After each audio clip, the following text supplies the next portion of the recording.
अब capital account, capital account क्या है? Capital account is that account of the BOP और the balance of payment which impact on the assets and liabilities of the residents of a country with respect to the rest of the world। कहने का मतलब है जिसके वजह से future claims rise होते हैं, जिसके वजह से किसी कंट्री के जो नॉर्मल रेजिडेंट हैं उनकी असेट्स और लाइबिलिटीज अफेक्ट होती हैं, इनको, इन आइटम्स को, इन कंपोनेंट को हम कैपिटल अकाउंट में एंट्री करते हैं। जैसे करंट अकाउंट में दो पार्ट थे, एक रिसीट साइड, एक पेमेंट साइड, उसी तरह से कैपिटल अकाउंट में भी रिसीट्स और पेमेंट दो साइड बनते हैं। जिन कंपोनेंट की वजह से हमारे कंट्री में पैसा आता है उसको प्लस साइन के साथ रिसीट साइड में एंट्री कर देते हैं। जिन कंपोनेंट की वजह से हमारे कंट्री से पैसा आउटफ्लो होता है उनको माइनस साइन के साथ हम क्या करते हैं, पेमेंट साइड में एंट्री कर देते हैं। तो देखिए अब हम इसको डिस्कशन करते हैं। कैपिटल अकाउंट में बेसिकली तीन पार्ट होते हैं। पहला होता है बोरोइंग्स यानी उधार, लोन। इसके दो पार्ट होते हैं, एक्सटर्नल कमर्शियल बोरोइंग्स और एक है external assistance. Both are loan, both are liabilities of the residents of a country with respect to the rest of the world. ये लाइबिलिटीज हैं, दोनों में अंतर क्या है? दोनों उधार हैं। आप इनके जो है असिस्टेंस पे ध्यान देके कंफ्यूज मत होइएगा कि ये उधार नहीं है, ये भी उधार है। बस ये है, ये जो एक्सटर्नल कमर्शियल बोरोइंग है ये क्या है? A type of the loan which is received by the residents of a country at the interest rate prevailing in the international money market. International money market पर जो इंटरेस्ट रेट चल रहा है उस पर जब कोई लोन मिलता है, कोई उधार मिलता है, तो इसको कहते हैं एक्सटर्नल कमर्शियल बोरोइंग्स। और कंसेशनल रेट पर जो कोई उधार मिलता है उसको हम कहते हैं एक्सटर्नल असिस्टेंस। कभी कभी ऐसा होता है या तो इंटरेस्ट रेट में कंसेशन हो गया हो या रिटर्न करने की टाइम लिमिट बढ़ा दी गई हो, इन दोनों को ही जो है एक्सटर्नल असिस्टेंस कहते हैं। फिर दूसरा कंपोनेंट क्या है? Foreign investment. फॉरेन इन्वेस्टमेंट दो तरह के होता है, यानी कि हमारे कंट्री में अगर फॉरेन इन्वेस्टमेंट आ रहा है तो प्लस साइन के साथ जो है हम क्या करेंगे, अपने रिसीट साइड में एंट्री कर लेंगे। अगर हमारे कंट्री से फॉरेन साइड में, फॉरेन कंट्री में, रेस्ट ऑफ द वर्ल्ड में पैसा जा रहा है तो इसको हम क्या करेंगे, माइनस साइन के साथ पेमेंट साइड में एंट्री कर ले। किसी भी कंट्री में ये जो इन्वेस्टमेंट है, फॉरेन इन्वेस्टमेंट है, ये दो तरह से जाता है। एक को कहते हैं एफडीआई, फॉरेन डायरेक्ट इन्वेस्टमेंट, एक को कहते हैं एफआईआई है जिसको कहते हैं पोर्टफोलियो इन्वेस्टमेंट। एफडीआई क्या है? फॉरेन डायरेक्ट इन्वेस्टमेंट क्या है? जब एक कंट्री के इन्वेस्टर्स दूसरे कंट्री में जाके कोई एंटरप्राइज स्टैब्लिश करते हैं, कोई इंडस्ट्री स्टैब्लिश करते हैं, या फिर पहले से कोई एंटरप्राइज या स्टैब्लिश इंडस्ट्री है उसके साथ जाके ज्वाइंट वेंचर बना लेते हैं, तो इसको कहते हैं एफडीआई। हर एक कंट्री एफडीआई को प्रायोरिटी देती है, इनका रिस्पेक्ट करती है, इनका वेलकम करती है, क्योंकि जब भी किसी कंट्री में एफडीआई होता है, फॉरेन डायरेक्ट इन्वेस्टमेंट होता है, तो उस कंट्री में लोगों को एम्प्लॉयमेंट मिलता है, नई टेक्नोलॉजी मिलती है और उस कंट्री का ग्रोथ एंड डेवलपमेंट होता है। एफआईआई क्या है? फॉरेन इंस्टीट्यूशनल इन्वेस्टमेंट क्या है या पोर्टफोलियो इन्वेस्टमेंट क्या है? जब एक कंट्री के इन्वेस्टर दूसरे कंट्री में जाके वहां के शेयर मार्केट में, ठीक है, इन्वेस्ट करते हैं, वहां पे जाके बॉन्ड खरीदते हैं, डिवेंचर खरीदते हैं, शेयर्स खरीदते हैं, तो ऐसे इन्वेस्टमेंट को हम कहते हैं एफआईआई या पोर्टफोलियो इन्वेस्टमेंट। इस पैसे में या इस इन्वेस्टमेंट में इनस्टेबिलिटी होती है। जब भी इन्वेस्टर्स को लगता है कि अब उनको प्रॉपर गेन हो गया है, प्रॉपर प्रॉफिट हो गया है, तो वो वहां के शेयर, बॉन्ड, डिबेंचर्स को बेच के अपने कंट्री में पैसा वापस लेके चले जाते हैं। ठीक है। नेक्स्ट देखिए अदर डिपॉजिट्स। इस अदर डिपॉजिट्स के रूप में अगर पैसा हमारे कंट्री में आता है तो प्लस साइन के साथ हम अपने रिसीट साइड में एंट्री कर लेते हैं। अगर अदर डिपॉजिट्स के रूप में पैसा हमारे कंट्री से बाहर कंट्री में जाता है तो उसे हम माइनस साइन के साथ जो है पेमेंट साइड में एंट्री कर लेते हैं। देखिए NRI deposits, non resident Indians, इसमें हमारे जो रेजिडेंट्स फॉरेन में जाकर सेटल डाउन हो गए हैं, वहां पे रह रहे हैं, ठीक है, अगर वो हमारे कंट्री में इन्वेस्टमेंट करते हैं, हमारे कंट्री में डिपॉजिट करते हैं, तो ये पैसे को हम अदर कंपोनेंट्स में शामिल कर लेते हैं। लेकिन अगर हमारे इंडियंस जो बाहर की कंट्री के थे अब हमारे कंट्री में आ गए हैं और ये जाके किसी दूसरे अपने होम कंट्री में जो पहले उनका कंट्री था अगर उनमें इन्वेस्टमेंट करते हैं तो ये इसे हम कहेंगे जो है non resident of other countries deposited in rest of the world, इसको माइनस साइन का एंट्री कर लेते हैं। इसी तरह से बैंकिंग कैपिटल, एनआरआई डिपॉजिट्स यानी कि नॉन रेजिडेंट्स डिपॉजिट को छोड़ के अगर हमारे जो है जो बैंक्स हैं अगर फॉरेन में असेट्स बनाते हैं तो इसको यहां शामिल कर लेते हैं। उसी तरह से अगर फॉरेन बैंक्स हैं वो हमारे कंट्री में आके असेट्स क्रिएट करते हैं, असेट्स को परचेज करते हैं, तो उसका भी हम यही क्या करते हैं, यही एंट्री कर लेते हैं। बस इतना ही है कि अगर हमारे इंडियन बैंक फॉरेन में अगर असेट्स परचेज करते हैं तो उसको प्लस साइन के साथ अपने रिसीट साइड में एंट्री कर लेते हैं। अगर फॉरेन जो है बैंक्स हमारे कंट्री में आके असेट्स क्रिएट करते हैं, असेट्स जो है परचेज करते हैं, तो हम उनको माइनस साइन के साथ अपने पेमेंट साइड में एंट्री कर लेते हैं। इसी तरह से शॉर्ट टर्म ट्रेड क्रेडिट, कभी कभी क्या होता है कि इंटरनेशनल मार्केट में परचेजिंग करते समय हमारे जो रेजिडेंट्स हैं वो इमीडिएट पेमेंट नहीं करते हैं, कुछ समय बाद पेमेंट करते हैं, जिसको कहते हैं शॉर्ट टर्म क्रेडिट। तो जो पेमेंट किया जाता है वो अपने जो है पेमेंट साइड में माइनस साइन से एंट्री कर लिया जाता है। अगर फॉरेन कंट्री का कोई पर्सन हमारे कंट्री से सामान परचेज करता है और शॉर्ट टर्म में कुछ टाइम बाद उसका पेमेंट करता है तो उसको रिसीट्स में एंट्री करते हैं प्लस साइन के साथ। अब हम कैपिटल अकाउंट को डबल एंट्री सिस्टम में देखते हैं। आपके सामने एक स्लाइड है, उसमें एक तरफ आइटम्स लिखा हुआ है, एक तरफ रिसीट्स लिखा हुआ है, एक तरफ पेमेंट्स लिखा हुआ है और लास्ट में लिखा हुआ है नेट रिसीट। देखिए पहला आइटम है बोरोइंग्स। बोरोइंग्स में रिसीट साइड में लिखा हुआ है borrowings from rest of the world. इस borrowings from rest of the world को प्लस साइन के साथ हम रिसीट्स में शामिल करेंगे। इसी तरह से जो है पेमेंट साइड में borrowings to rest of the world है, इसे माइनस साइन के साथ जो है हम पेमेंट में क्या करेंगे, एंट्री देंगे। दोनों का बैलेंस है बैलेंस ऑफ बोरोइंग्स। मैंने पहले ही बताया है कि बोरोइंग्स दो तरह की होती है, एक होता है कमर्शियल क्रेडिट और एक को कहते हैं हम एक्सटर्नल असिस्टेंस। वो दोनों ही यहां पे शामिल है। फिर आता है आपका इन्वेस्टमेंट। इन्वेस्टमेंट में भी दो तरह के इन्वेस्टमेंट होते हैं, एफडीआई होता है, फॉरेन डायरेक्ट इन्वेस्टमेंट होता है, और एफआईआई होता है, फॉरेन इंस्टीट्यूशनल इन्वेस्टमेंट, या जिसे हम कहते हैं पोर्टफोलियो इन्वेस्टमेंट। तो देखिए जो वर्ल्ड के बाकी कंट्री से हमारे यहाँ इन्वेस्टमेंट हो रहा है उसको हम रिसीट साइड में प्लस साइन के साथ एंट्री देते हैं, और जो इन्वेस्टमेंट हमारे कंट्री से बाकी जो है वर्ल्ड में होता है यानी रेस्ट ऑफ द वर्ल्ड में होता है उसे हम investment to rest of the world के रूप में पेमेंट साइड में माइनस साइन के साथ एंट्री देते हैं।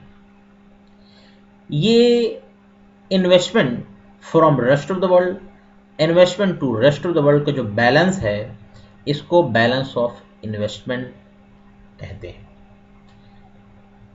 फिर उसके बाद आता है अदर डिपॉजिट्स। अदर डिपॉजिट्स में आता है NRI deposits, banking capital excluding NRI deposits, और शॉर्ट टर्म ट्रेड क्रेडिट। तो जो अदर डिपॉजिट्स अदर कंट्री से हमारे कंट्री में होता है उसको हम रिसीट साइड में प्लस साइन के साथ एंट्री कर लेते हैं।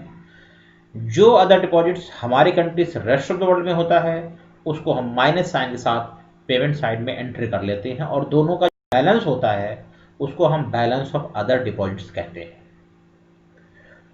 पूरे रिसीट्स का जो टोटल है उसको हम कहते हैं कैपिटल रिसीट्स, और पूरे पेमेंट्स का जो टोटल होता है उसको हम कहते हैं कैपिटल पेमेंट्स, और capital receipts minus capital payments is equal to होता है बैलेंस ऑफ कैपिटल अकाउंट। अब हम इसके आगे चलते हैं। Overall balance of payment, overall balance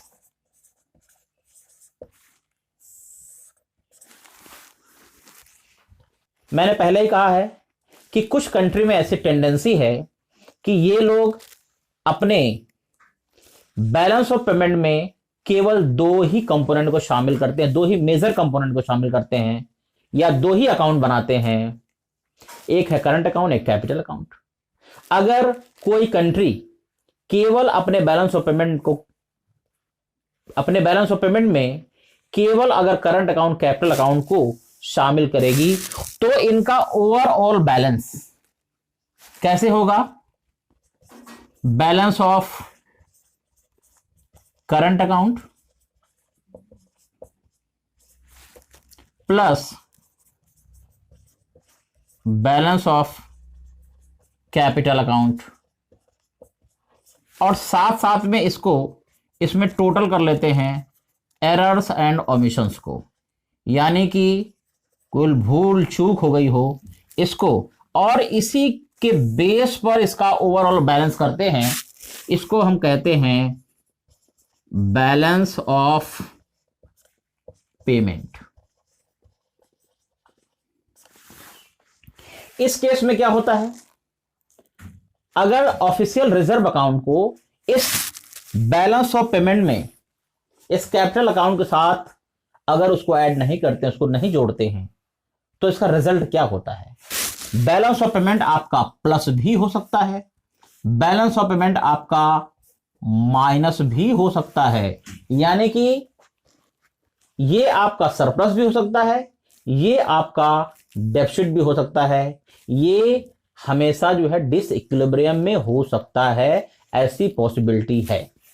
लेकिन अगर हम इसी कैपिटल अकाउंट में इसी बैलेंस ऑफ पेमेंट का पार्ट मान लेते हैं, किसको?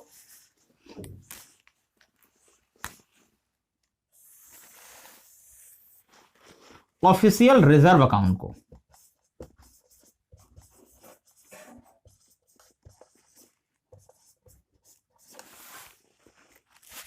ये जो ऑफिशियल रिजर्व अकाउंट है, किसी कंट्री का सेंट्रल बैंक है उसके पास जो फॉरेन एक्सचेंज है उसमें इंक्रीजमेंट या डिक्रीजमेंट को शो करता है, ये ऑफिशियल रिजर्व अकाउंट। अगर हम ऑफिशियल रिजर्व अकाउंट को इस बैलेंस ऑफ पेमेंट का पार्ट मान लेते हैं तो देखिए क्या होता है। ये जो बैलेंस निकाल रहे हैं, overall balance, balance of current account, balance of capital account, उसके बाद एक एरर्स और ओमिशंस लगा रहे हैं, ये ऐसा नहीं होगा। इसका स्ट्रक्चर बन जाएगा ऐसे, plus balance of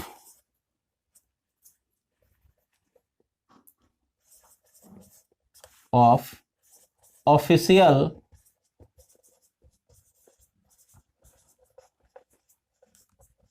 reserve account, तब लास्ट में रहेगा एरर्स एंड ओमिशंस, और इनका जो टोटल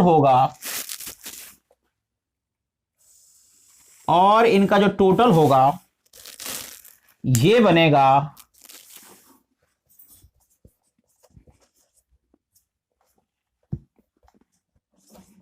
बैलेंस ऑफ पेमेंट।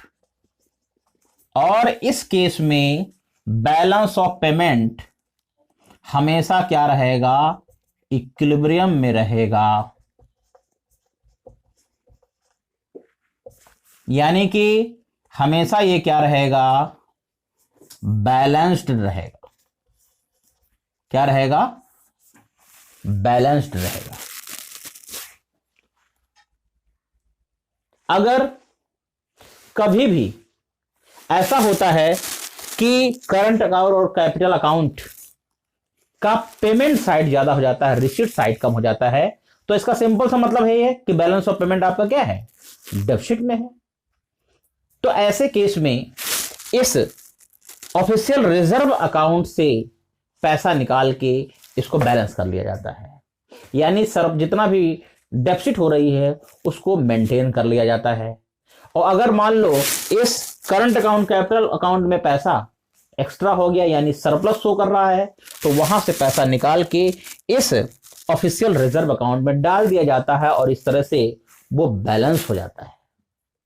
यहां पे ध्यान देने वाली बात है कि अगर हमारा ऑफिशियल रिजर्व अकाउंट से जब भी पैसा निकाल के हम बैलेंस ऑफ पेमेंट को प्लस करते हैं तो हमेशा जो है यहां पे प्लस साइन लिखा जाता है। लेकिन अगर इस बैलेंस ऑफ पेमेंट यानी करंट अकाउंट और कैपिटल अकाउंट से पैसा निकाल के जब भी हमारे ऑफिशियल रिजर्व अकाउंट में रखा जाता है तो हमेशा इसको माइनस साइन के साथ एंट्री करते हैं। ये बाकी एंट्रियों से डिफरेंट, ये आपको ध्यान देने की जरूरत है। Now we will discuss about the autonomous items of balance of payment and accommodating items of balance of payment. अगर हम दोनों को डिफरेंस को देखते हैं तो इनका कॉन्सेप्ट हमारे लिए और ज्यादा क्लियर हो जाता है। देखिए सबसे पहले ये जो ऑटोनोमस ट्रांजैक्शंस है किसके लिए किए जाते हैं, for consideration of the profit. हमने कहा है कि इनका पर्पज होता है प्रॉफिट कमाना। एकोमोडेटिंग आइटम्स क्या है, ये प्रॉफिट के कंसिडरेशन से, प्रॉफिट के मोटिव से ये क्या होते हैं, फ्री होते हैं। इनका प्रॉफिट से कोई लेना देना नहीं होता। दूसरा, ऑटोनोमस आइटम्स या ऑटोनोमस ट्रांजैक्शंस की वजह से किसी भी कंट्री के बैलेंस ऑफ पेमेंट में इम्बैलेंस हो सकता है। यानी कि ऑटोनोमस आइटम्स ये बैलेंस ऑफ पेमेंट के इम्बैलेंस के क्या है, कॉज है, कारण है। जबकि ये जो एकोमोडेटिंग आइटम्स हैं इनका पर्पज होता है बीओपी में बैलेंस को रिस्टोर करना। अगर ये सरप्लस में है, ये डेफिसिट में है, तो दोबारा इनको क्या करना, बैलेंस करना, यानी receipts is equal to payments बनाना। ये एकोमोडेटिंग आइटम्स का पर्पज है। नेक्स्ट, इस autonomous items of balance of payment में एक कंट्री से दूसरी कंट्री में गुड्स एंड सर्विसेज की क्या होता है, मूवमेंट होता है। लेकिन एकोमोडेटिंग आइटम्स में एक कंट्री से दूसरी कंट्री में कोई भी गुड्स एंड सर्विसेज का मूवमेंट नहीं होता है। इसी तरह से देखिए इन ऑटोनोमस आइटम्स को कहा जाता है अबव द लाइन आइटम्स, लेकिन एकोमोडेटिंग आइटम्स को कहा जाता है below the line items. I think it's clear to all. The last topic is significance of balance of payment. Why is balance of payment is read? इसके पीछे क्या reason है, क्या इंपॉर्टेंस है? तो कुछ पॉइंट्स हैं जिससे हम ये जान पाएंगे कि क्यों बैलेंस ऑफ पेमेंट की स्टडी की जाती है। इस बैलेंस ऑफ पेमेंट से हमें क्या पता चलता है, तो देखते हैं। पहला, financial status of the domestic economy. जिस इकोनॉमी का बैलेंस ऑफ पेमेंट बन रहा है हमें इससे यह पता चलता है कि उस डोमेस्टिक इकोनॉमी का क्या रिसीट्स है, क्या पेमेंट है। क्या उसके रिसीट्स में ज्यादा से ज्यादा बोरोइंग्स है, यानी कि वो कंट्री फॉरेन कंट्री के ऊपर ज्यादा डिपेंडेंट है। जिस भी कंट्री में रिसीट्स के रूप में बोरोइंग्स ज्यादा होती है वो कंट्री उतना ही बैकवर्ड मानी जाती है। लेकिन जिस कंट्री में करंट अकाउंट की वजह से रिसीट्स होती है वो कंट्री उतना ही डेवलप्ड मानी जाती है। देखिए next, net factor income from abroad. आपको मालूम है net factor income from abroad कैसे कैलकुलेट करते हैं। Net factor income from abroad calculate करने के लिए factor income from abroad plus कर देते हैं और फैक्टर इनकम टू अब्रॉड क्या कर देते हैं, माइनस कर देते हैं। अगर हमारा net factor income from abroad plus में है तो इसका मतलब है कि हमारे रेजिडेंट्स, हमारे फैक्टर्स ऑफ प्रोडक्शन ज्यादा से ज्यादा फॉरेन कंट्री से पैसा कमा के ले आ रहे हैं। लेकिन अगर हमारा नफिया net factor income from abroad minus में है तो इसका मतलब है कि ज्यादा से ज्यादा इनकम, ज्यादा से ज्यादा पैसा फॉरेन फैक्टर्स ऑफ प्रोडक्शन हमारे कंट्री से अपने कंट्री में ले जा रहे हैं। तो अगर नफिया प्लस में है तो इसका मतलब है कि ये हमारे इकोनॉमी के लिए एक पॉजिटिव साइन है। लेकिन अगर नफिया माइनस में है तो ये हमारे कंट्री के लिए एक बैड साइन है। नेक्स्ट देखिए, नेट एक्सपोर्ट। नेट एक्सपोर्ट क्या है? नेट एक्सपोर्ट क्या है? Import export of goods and services का बैलेंस। अगर हमारे कंट्री से ज्यादा गुड्स, ज्यादा सर्विसेज फॉरेन में जा रही हैं तो इसका मतलब होता है कि नेट एक्सपोर्ट हमारा क्या रहेगा, प्लस में रहेगा। लेकिन अगर हमारे नॉर्मल रेजिडेंट्स ज्यादा गुड्स एंड सर्विसेज फॉरेन की पसंद कर रहे हैं तो इसका मतलब है कि हमारे इंपोर्ट ज्यादा होंगे और हमारा जो नेट एक्सपोर्ट है वो क्या होगा, माइनस में होगा। ये जो नेट एक्सपोर्ट है ये आपका एग्रीगेट डिमांड का एक कंपोनेंट है। अगर हमारा नेट एक्सपोर्ट ज्यादा रहता है तो इसका मतलब है कि हमारी एग्रीगेट डिमांड क्या रहेगी, ज्यादा रहेगी। लेकिन अगर नेट एक्सपोर्ट हमारा माइनस में होता है तो इसका मतलब है कि हमारी एग्रीगेट डिमांड क्या होगी, कम होगी।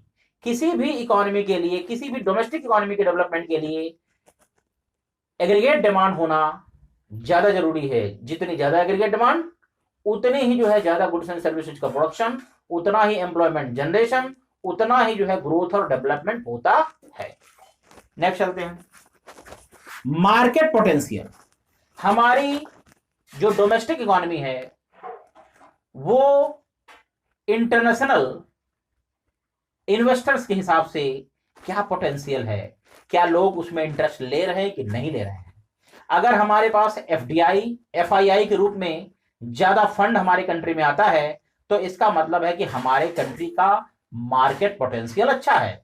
लेकिन अगर एफडीआई, एफआईआई के रूप में हमारे कंट्री में पैसा कम आ रहा है, लोग हम में इन्वेस्टमेंट नहीं कर रहे हैं, तो इसका मतलब है कि इंटरनेशनल पॉइंट ऑफ व्यू से हमारे डोमेस्टिक इकोनॉमी का जो मार्केट पोटेंशियल है बहुत ही लो है, बहुत ही खराब है। नेक्स्ट देखिए, मॉनेटरी एंड फिस्कल पॉलिसी। आपको मालूम है, all of you are very well known about the fiscal policy and the monetary policy. Monetary policy, that is made by central government of a country, and fiscal policy is made by the central government of a country.